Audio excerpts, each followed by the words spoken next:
Hey y'all, welcome back to Homestead in the City. I'm Zach. And I'm April. And today we are going to be talking about strawberries. We're going to start off at my house and then we're going to walk over to April's and we're going to check out the different methods that we're using. Yep. So let's go look at yours. All right, we're going to start off here in my greenhouse.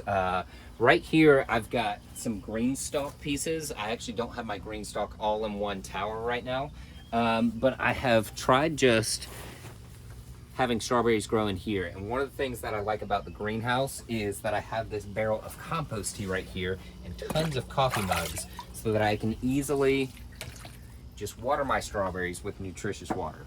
And another one that I have here is grown in this pot alongside an aloe that actually came from April's and a citrus tree that she gave me.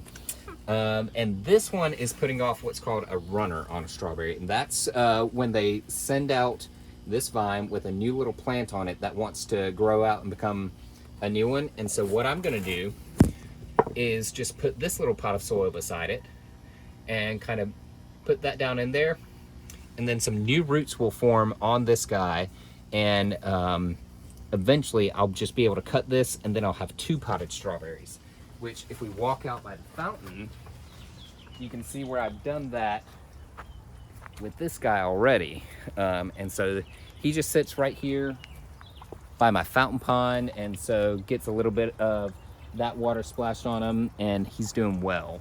And then one of the other ones that I have in a pot is with my avocado tree right here. And so I have the basils here that are going to be kind of the middle layer, and the avocado of course is the tallest tree. And then this should kind of spread out in there and cover. Oh, this is Pluto. Hey, Pluto. Strawberry basil go so well together. Yeah. I think if they taste good, they grow together, they grow good together. That makes sense. And where my strawberries have done the best though is over here in the orchard rows. And so this has had a lot of composting over the last couple of years.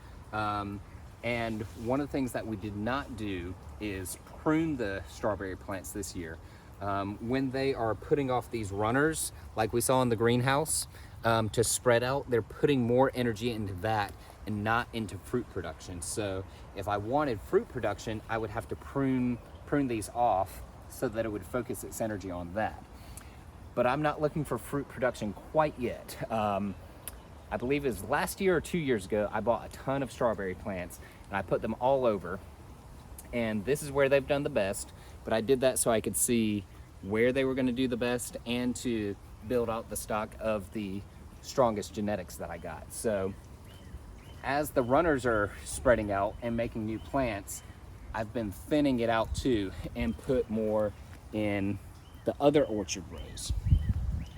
So I'm probably going to spend another year or so propagating out my strawberries, and then next year or the year after, I'll really be focused on pruning them to get more fruit production. But that's all my strawberries. Now we're gonna walk over to April's house to see what she's growing.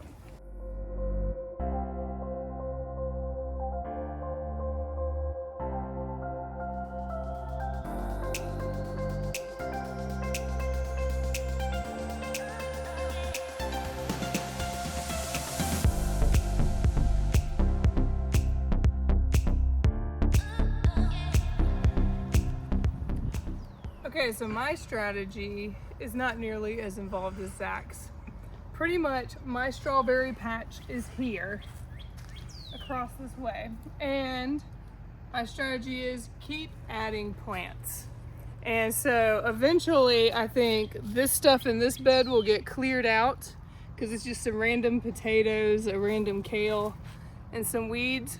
But what is promising is I've been letting it go. Usually this was like the most of what I had, but now we're starting to get these larger, pretty berries coming in. And so this is the most I've produced so far. And so, and something got a hold of that one, but keep adding plants.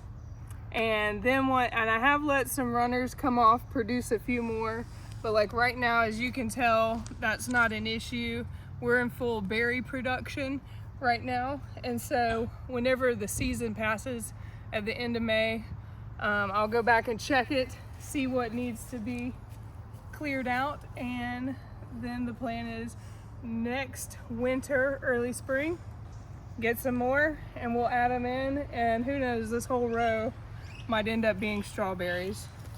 Better than the U-pick on the side of the road. That's all we got for today. So if you want updates on how it's going, subscribe, and we'll see you next time. See you.